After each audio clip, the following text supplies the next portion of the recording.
Hey everyone! In today's video, we're going to be taking a look at skin tones on Sony versus Canon.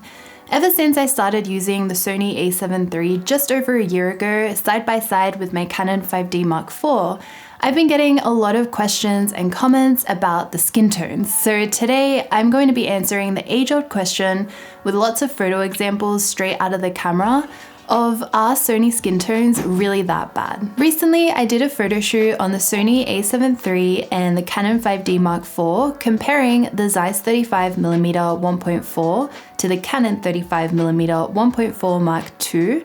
And while I was selecting the photos to edit for that video, I noticed something really interesting that I just had to share with you guys. By the way, I am currently working on that video and it'll be ready and uploaded for you guys next week on Wednesday if you were interested in watching that. During this photo shoot, we went to a few different locations and shot the exact same photo on both cameras, testing out things like different lighting situations, different apertures, different distances to the background in each comparison that we did. So here we have a raw photo straight out of the camera of one of those comparisons that were shot on all the same settings on the equivalent camera body and lens. I have no picture profiles or creative shooting styles set for either cameras. They're both set to either normal or standard, and I shot both these images on the same aperture, shutter speed, ISO, and white balance.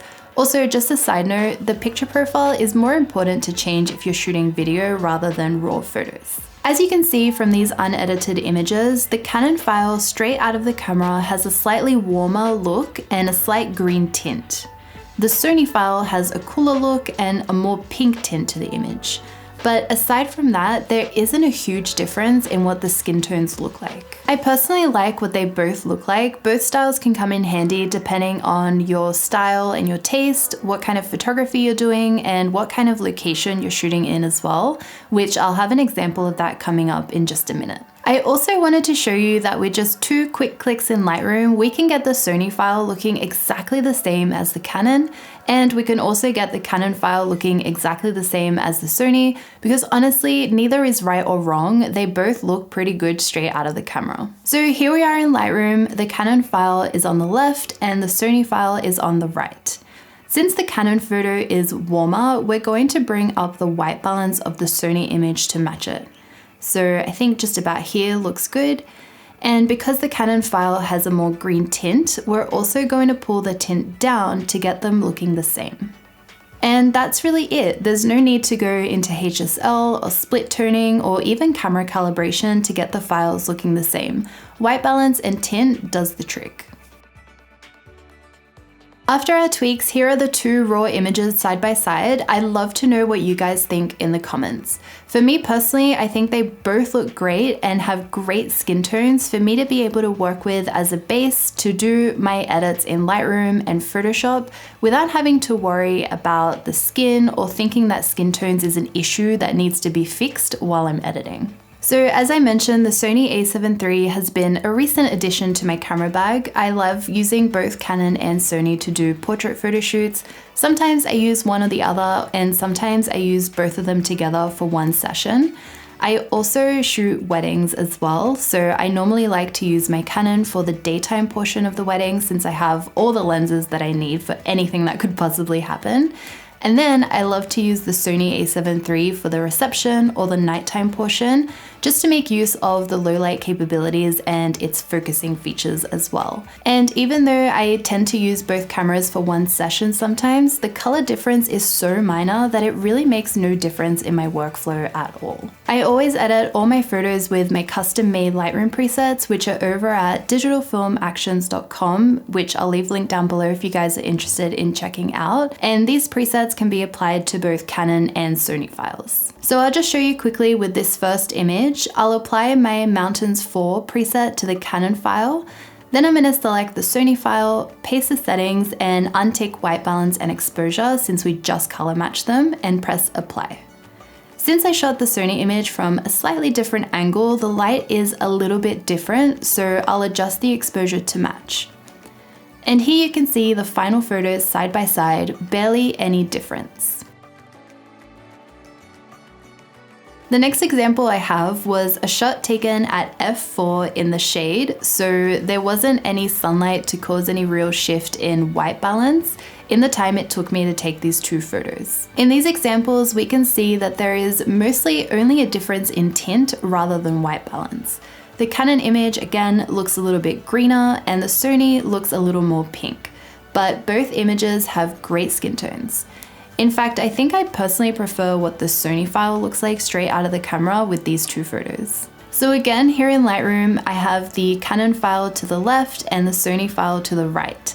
I'm going to bring the tint of the Sony file down and get it to look exactly the same as the Canon. And that is pretty much it. Here we can see that the skin tones from both cameras are practically identical.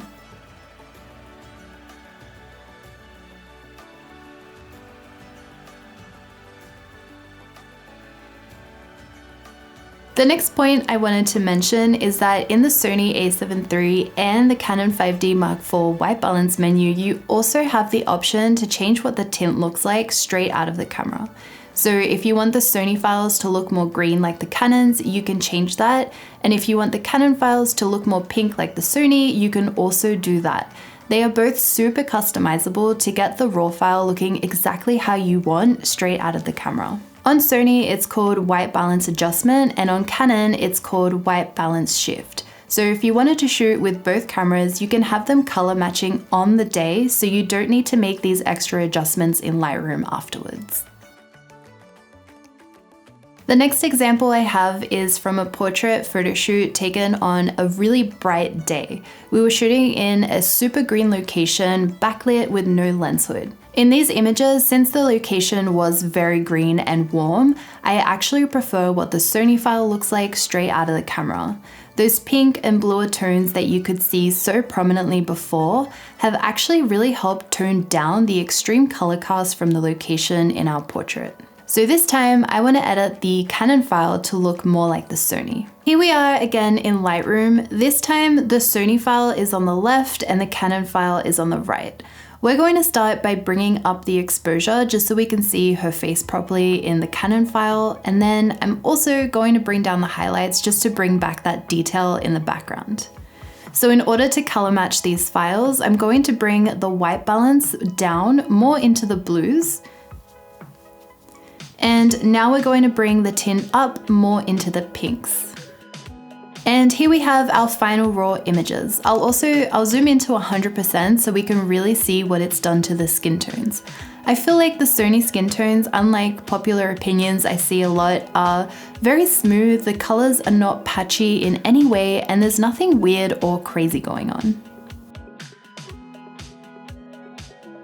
And just in case that wasn't enough, I have one more example for you guys. This time it's a portrait shot in direct harsh sunlight. So these here are the original photos straight out of the camera, and then with the same white balance and tint adjustments I showed you earlier in this video in Lightroom, here are the final raw images, and the skin tones look great and they also look, to me, exactly the same. Before I finish up with this video, those are some of the main examples that I wanted to show you, specifically with the Sony a7 III. But I did also used to shoot on the Sony a7 Mark II, and I have a couple of raw photo examples to show you guys with that as well. So I do feel like the Sony a7 III has come a long way with skin tones. I think they look beautiful straight out of the camera.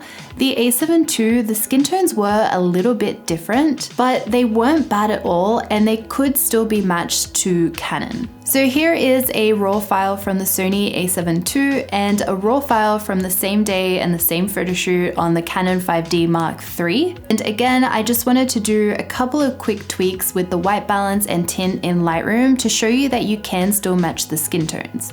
While these two files are not exactly the same once I've done these adjustments, the Sony file still isn't bad though, and it's definitely workable with if you wanted to shoot portraits on the a7 II.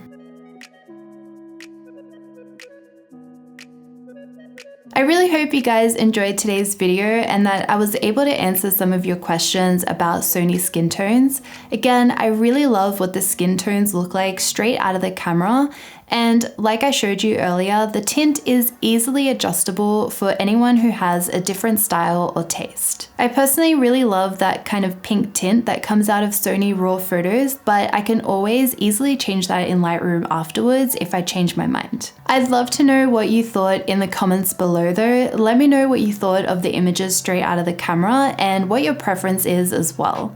Next week, I'll have the full Canon 35 1.4 versus Zeiss 35 1.4 video with a lot more examples and comparison images.